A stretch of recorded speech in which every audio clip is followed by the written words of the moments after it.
So welcome to Jumbo IS and welcome to our lecture series called Daily News in Shorts. In this lecture series, we cover a particular day's current affairs in a very short span of time within 30 minutes. The idea is that you have to cover your current affairs on a daily basis, but you can't spend your entire day just reading the newspaper. Therefore, to facilitate you guys, we have come out with this lecture series in which we'll cover the entire day's current affairs within 30 minutes so that your entire day gets freed up to cover other parts of your UPSC syllabus. Now, just watching this lecture series would be job half done because just after watching this lecture, you need to revise this lecture as well. Why? Well, because revision helps in consolidating these current affairs for longer periods of time. Otherwise, you'll quickly forget them. Therefore, you need to revise them. Now, where can you revise these current affairs from? Well, you can revise these current affairs from our notes, and these notes shall be shared on our Telegram channel. Now, where can you find our Telegram channel? Well, just below this video in the comment section, you'll find a link to our Telegram channel. All you have to do is just click on that link. It'll take you to our Telegram channel, and from there you can download the notes for this lecture. All right, let's begin today's session. But first, let's take a look at the topics we shall cover in today's lecture. Okay, so here's a list of topics. Number 1, selecting Chief Election Commissioner. Look, Chief Election Commissioner is a very important constitutional office because Chief Election Commissioner or the Election Commission of India oversees elections in India. And that is very important for our democracy. Now, how is the Chief Election Commissioner and the other 2 election commissioners selected by the government? Okay, because right now, new election commissioners are to be appointed. That is why this issue of selecting new election commissioners is in the news. So we'll talk about this. Then, Los Angeles and many other towns of California are under heavy forest fires. Now, many experts have said that these heavy forest fires are due to climate change and a frequent phenomena in that region, that is Santa Ana winds. Now, what are Santa Ana winds and what is their link with climate change? We'll talk about this. Then, recently, a very depressing news came out from the state of Haryana, and that news was regarding sex ratio. Haryana made some very good improvements between 2014 to 2019. But 2019 onwards, Haryana's sex ratio at birth has been declining. Now, what are the reasons behind that? We'll talk about this. And in the end, we'll talk about a little optimistic news. So we'll end this lecture on an optimistic note. And that optimistic note is related to improvement in factory output data. Okay. Factory output data in India is measured through Index of Industrial Production, and this has shown some rise or some improvement, which is good news for India's economy. So we'll talk about this issue. What is IIP and how significant it is? All right. So these are the 4 topics that we'll focus our attention on. Let's start the discussion, starting with topic number 1, which is selecting Chief Election Commissioner. Now look, Election Commission of India is a very important constitutional office because Election Commission of India oversees, supervises, controls the elections to Lok Sabha and the elections to state legislative assemblies. For the health of our democracy, Election Commission of India is very important. Now, Election Commission of India has one Chief Election Commissioner and 2 other election commissioners to aid him. Okay, this is what constitutes Election Commission of India. Now, the appointment of these 3 people, Chief Election Commissioner and 2 election commissioners, is a very contentious issue. Now, as far as our constitution is concerned, Article 324, Clause 2 of our constitution says that these 3 posts, Chief Election Commissioner and other election commissioners, shall be appointed by the President. That's it. So our constitution says that these posts shall be filled by the President. So election commissioners shall be appointed by the President, and by extension, that means election commission shall be appointed by central government because President is bound by the aid and advice of Council of Ministers, right? Prime Minister and his cabinet. So in reality, it's the central government that appoints election commissioners, right? But our constitution also said that Parliament can, by law, regulate the selection process of election commissioners. But until that time, until Parliament comes out with the law, it shall completely be the prerogative of President to appoint election commissioners of his choice. Okay? So until and unless Parliament makes a law, President or the central government has complete power over appointing election commissioners. Now, many people thought that this was bad because this gives the power to the ruling government to appoint election commissioners of their choice. And it also somehow gives them the power to appoint biased election commissioners, right? So this was a problem. Okay? All right. Now, the thing is that many people filed petitions in Supreme Court saying that this is wrong, this is wrong. A ruling party should not have a complete veto over which election commissioner should be appointed. Therefore, Supreme Court gave a direction to the government of the day and Parliament enacted a law. Okay? And in that law, a proper procedure was given out as to how to appoint election commissioners. Now, that law was enacted in 2023. So before 2023, all election commissioners were appointed by the previous method. But now, after 2023, the term of our election commissioners is about to be over, and the new election commissioner shall be appointed by the procedure laid down by the Parliament in the new law. So this will be the first time that the procedure established by Parliament to elect election commissioners shall be used. Okay? Traditionally, the successor to Chief Election Commissioner has been the next senior most election commissioner. So whenever Chief Election Commissioner retires, the senior most election commissioner takes his place. But Parliament enacted a special law in 2023, and this will be the first time that election commissioners and chief election commissioner would be selected by the new process laid down by the Parliament in Chief Election Commissioner and Other Election Commissioners Act 2003. Okay, so this is the new law that came in 2023. Before that, it was completely under the control of central government. Okay, now what does this act says? Okay, so basically section 6 and section 7 of this act deal with the selection of election commissioners. Okay, section 6 says that there shall be a search committee. This search committee shall shortlist the names of 5 candidates. Okay, this list of 5 candidates will be given to a proper selection committee. Okay, now section 7 mentions what this selection committee will be. And this selection committee shall choose election commissioners from the list of these 5 candidates. Okay, now the search committee shall comprise of law minister and 2 other IS officers not below the rank of secretary. So law minister and 2 other IS officers, secretary level IS officers, shall compile a list of 5.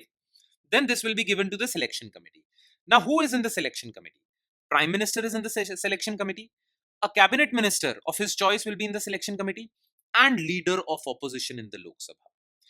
And leader of opposition, inclusion of leader of opposition somehow grants legitimacy to this selection committee, because now people can't say that the election commissioners that have been chosen are completely biased towards the ruling government, because the opinion of the leader of opposition is also taken into account in this selection committee. Okay, so more trust will be instilled in India's election process. Okay, because election commissioners would be chosen, or the opinions of leader of opposition would be taken into account to choose election commissioners. Okay, yes. So this is section 7, selection committee. Search committee is section 6. By the way, section 5 says that these 5 candidates should be government officers not below the rank of secretary. Okay, so only secretary level government officers are eligible to be appointed as election commissioners. Okay, this is the whole issue. This is the entire background. So I have explained to you that Constitution's Article 324 Clause 2 says that it's completely the prerogative of the president, but until and unless Parliament makes a law. Constitution says that till the time Parliament doesn't make a law, President shall appoint. Parliament didn't make a law, and therefore people filed petitions in Supreme Court. Supreme Court said that until and unless Parliament makes a law, we are establishing a procedure to select election commissioners. And what was Supreme Court's procedure? Supreme Court said that until the time Parliament makes a law, Supreme Court said that in 2023, March, until the time Parliament makes a law, election commissioners shall be appointed by a committee of Prime Minister, Leader of Opposition, and Chief Justice of India. Okay? Now, this process went on, but Parliament soon made a law in 2023 itself. And in that law, the selection committee consists of Prime Minister, Leader of Opposition, Cabinet Minister. CJI's role has been eliminated. Okay? That's the entire background. Okay. Now, let's shift focus to topic number 2, which is Santa Ana winds and LA fires. Thing is that it's a terrible tragedy, and this terrible tragedy has happened in the state of California in USA. And California is a very important state Why? Because California's economy is even bigger than that of many countries, including UK, Germany. Okay? California state, I'm not talking about the entire USA. The state of California, that's it. Just the state of California has a bigger GDP than UK and Germany. So it's a very important state. In fact, all the tech industries in the world, Facebook, Apple, Google, they're all based out of California. The entertainment industry, Hollywood and all that, they're all based out of California. That is why California's economy is very large. Now, when California faces disasters, it becomes global news. And naturally so, because California is a very big state, not geographically, but by the weight it pulls in the world economy. Okay. Now, multiple wildfires have destroyed the state of California and its very important cities, like Los Angeles is a very important city. Okay. Many other important towns of California have been hit by forest fires. So much so that people's homes were burnt. In fact, some famous celebrities, Hollywood celebrities, were evacuated from their places. More than 30,000 people in Los Angeles were evacuated. Okay. Now, till now, there is, I mean, the cause for these wildfires have not yet been determined, but experts point out to two phenomena. Okay, experts say that these fires have been because of two factors: one, Santa Ana winds, which occur frequently in California, and climate change. And because climate change has exacerbated the Santa Ana winds phenomena. Okay, now what is Santa Ana winds? What are Santa Ana winds basically, and how come they cause wildfires in California? Okay, because Santa Ana winds are a regular feature in California, right? And yes, forest wildfires have occurred in the past because of Santa Ana winds in California. But this time, forest wildfires have become more frequent and more intense. Okay, so what are Santa Ana winds? So basically, look, here's the map of United States. This is the state of California. This is the Pacific Ocean. Now, over here are is the very famous mountain range called the Rocky Mountain ranges. Okay, and over here is again a famous mountain range of Sierra Nevada. Okay, now the region between these two mountain ranges is known as the Great Basin. All right, and the region beyond the Sierra Nevada range and until the coast of Pacific Ocean is mostly the state of California, where Los Angeles, many other towns are there. Okay, now during winters between October to, let's say, January, during winters, a high pressure area develops over here in this Great Basin region, and a comparatively low pressure area develops in the coastal areas of California. Okay.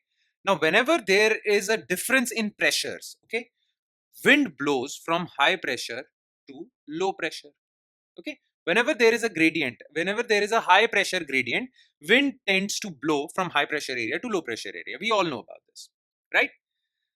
Now, the wind is blowing in this direction, but there is a big mountain range acting as a roadblock in front of it. So, what happens? The wind climbs up the mountain, and then once it reaches the top, it descends down the mountain and then blows over the entire coast of California.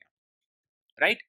Now, the problem is when this wind rises up, that's okay. When it reaches the top, that's okay. But when it descends downwards, it gets compressed. Now, why does it get compressed? You must have heard about this, that pressure, atmospheric pressure at sea level is higher than the atmospheric pressure at the top of a mountain. As soon as you increase your altitude, okay, if you climb the mountains, atmospheric pressure starts to decrease. Atmospheric pressure at the top of mountains is lower than atmospheric pressure at the sea level, right? So because when these winds descend downwards, atmospheric pressure over them increases. And that is why these winds get compressed. Now, when these winds get compressed because of high pressure over them, high vertical pressure over them, their temperature also starts to increase. You must have known this. When you increase pressure over anything, very high pressure, then its temperature also starts to increase. Now, when the temperature of this wind increases because of compression, well, its moisture starts to evaporate away. It drops its moisture, okay, and it becomes dry, hot winds. These winds become dry and hot, and they blow from Sierra Nevada range to the entire towards the Pacific Ocean. Okay, now these winds are known as Santa Ana winds. They are hot, they are dry. because they are dry. So when they blow over the forest regions of California, they dry out the moisture in these forest regions. So when the wood in these forest regions is dry and the winds are hot, a small fire can break out, and that fire can spread easily to the entire forest region and break out as wildfires. That's what happened. Okay, that's what happened in LA this time, California this time. So the major cause is Santa Ana winds. But Santa Ana winds are a regular feature in California. But never before have Santa Ana winds caused so much destruction. What changed? Well, climate change happened. Look, Santa Ana driven wildfires are a natural part of California's landscape. They have happened before. But of late, the frequency of these wildfires have increased. That means the number of these wildfires has increased. Plus, their intensity has also increased. Now, the reason for that is rise in global temperatures, because rise in global temperatures have caused longer and more intense dry seasons. So the forests are already dry. They're already very hot. Plus, when strong hot dry winds blow over them, well, the vegetation catches fire. So it's because of the climate change, rising global temperatures, that the frequency has increased, intensity has increased. All right.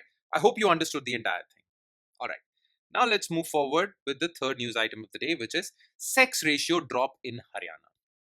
Now, look, I'll give you a brief background and then you'll be able to appreciate this news. Look, Haryana has always been infamous for poor sex ratio. Now, what is sex ratio? Sex ratio is the measure of the number of females per thousand males in a given population. So, how many females are there per thousand males? Okay. It is said that naturally, if you allow nature to work, then females should outnumber males. Why?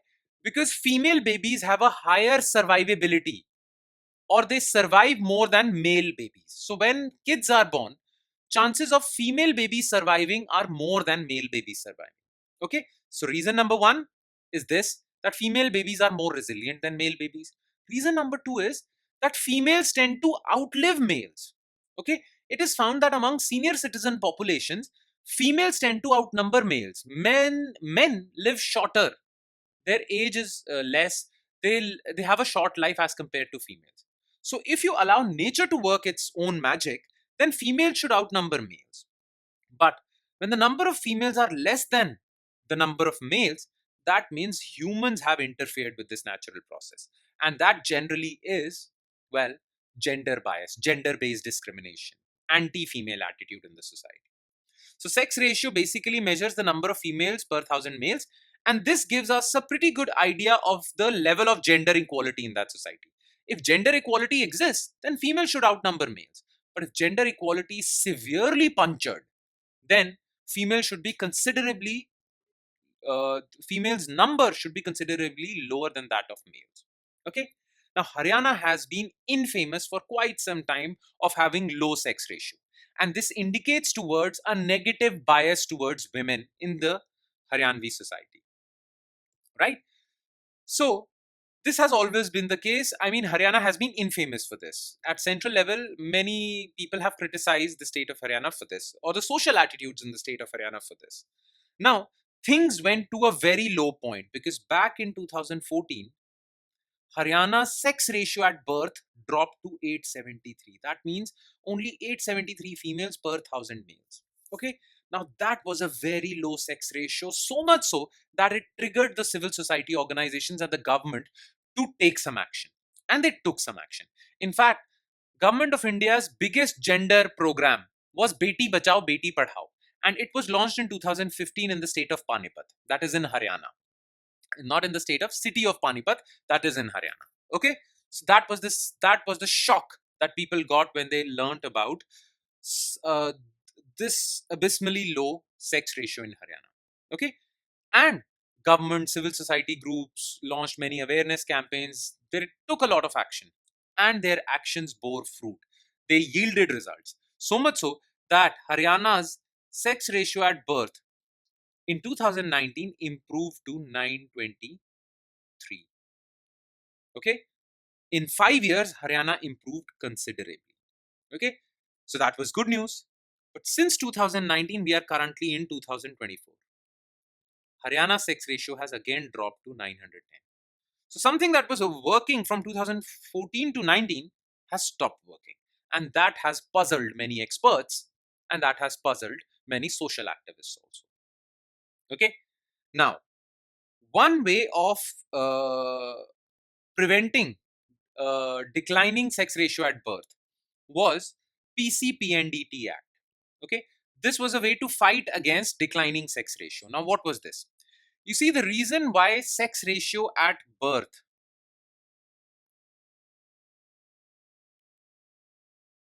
was abysmally low in Haryana was because of one social evil, that was female feticide. What used to happen was that pregnant couples used to visit the doctor and they used to find out the gender of their kid. If they found out that it was a female, well, they used to abort that kid. If they found out that it was a male, well, they continued with the pregnancy. And because of that, because of their interference, well, sex ratio at birth declined. Okay. So in 1994, government enacted PCPNDT Act, Preconception and Prenatal Diagnostic Technique Act. Under this act, it was unlawful for a couple to find out the gender or sex of their kid beforehand. And it was even unlawful for the doctor to tell them that. Okay. So if a doctor told them the sex of their baby, well, the doctor can be jailed. And the parents also faced penal action. So it was banned completely. Okay. Because you couldn't determine the gender of your kid, well, you go ahead with the pregnancy. And if a female is there, so female gets born. Okay. So it was through PCPNDT Act that this evil of female feticide was being combated. Okay. Was fought with. Plus, intense awareness campaigns were being launched. Beti Bachao, Beti Padhao, Selfie with Daughter, and many other things. These social campaigns were aimed at changing social attitudes, which saw boys as assets and girls as burden. Okay. Now, the thing is, these two actions worked till 2019, but after that, they stopped working. What do activists have to say about that? They say that the implementation of this law has loosened in Haryana after 2019.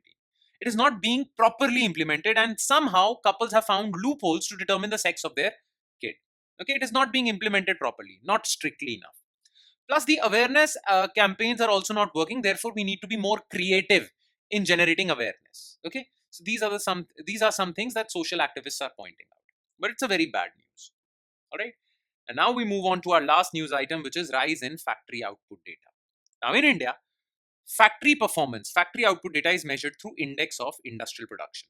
And it rose to a 6-month high of 5.2% in November. Okay. Now, there are two reasons given for that. Number one reason is that manufacturing in our country has improved.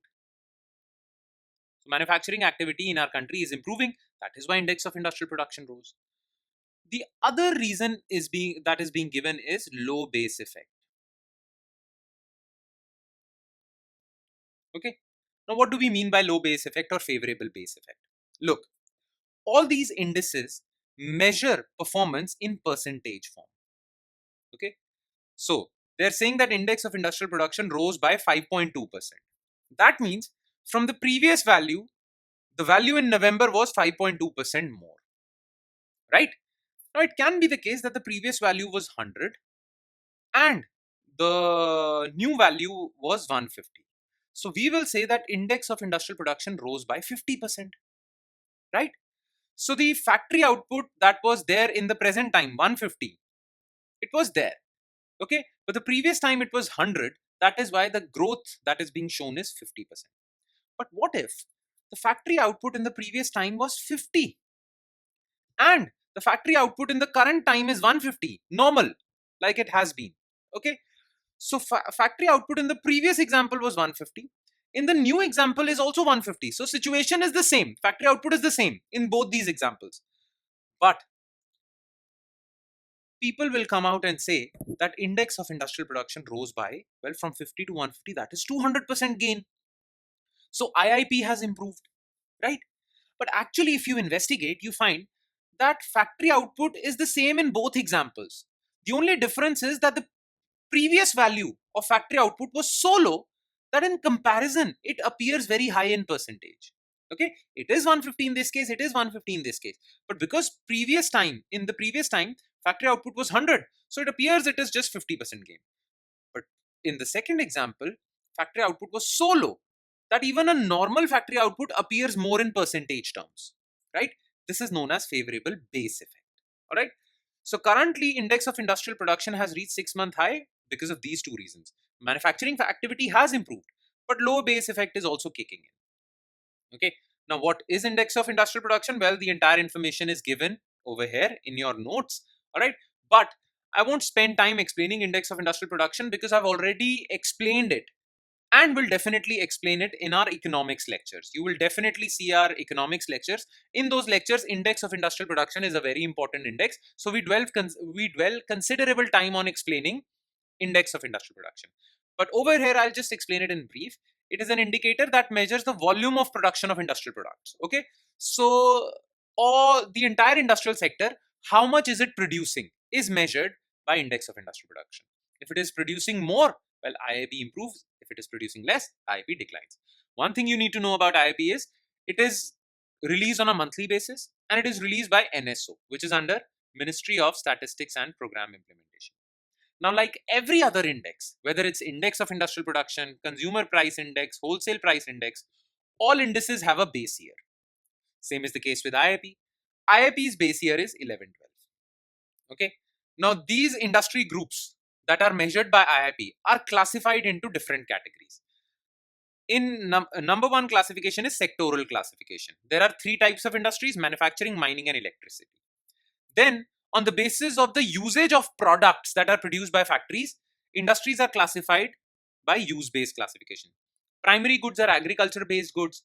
Capital goods are, well, investment-based goods. Intermediate goods are raw material. Construction goods, well, as the name suggests, used in construction. Consumer durables are TV, fridge, all the white goods. And consumer non-durables, food items that we buy. Okay. So I have explained IIP in brief.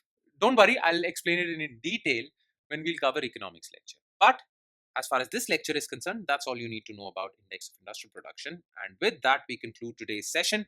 Thank you so much for watching, everyone. And I'm sure it has added value to your preparation, but it will add more value if you revise this lecture. Okay, so please do not forget to revise this lecture. And on that note, I'll be signing off. Thank you so much, everyone.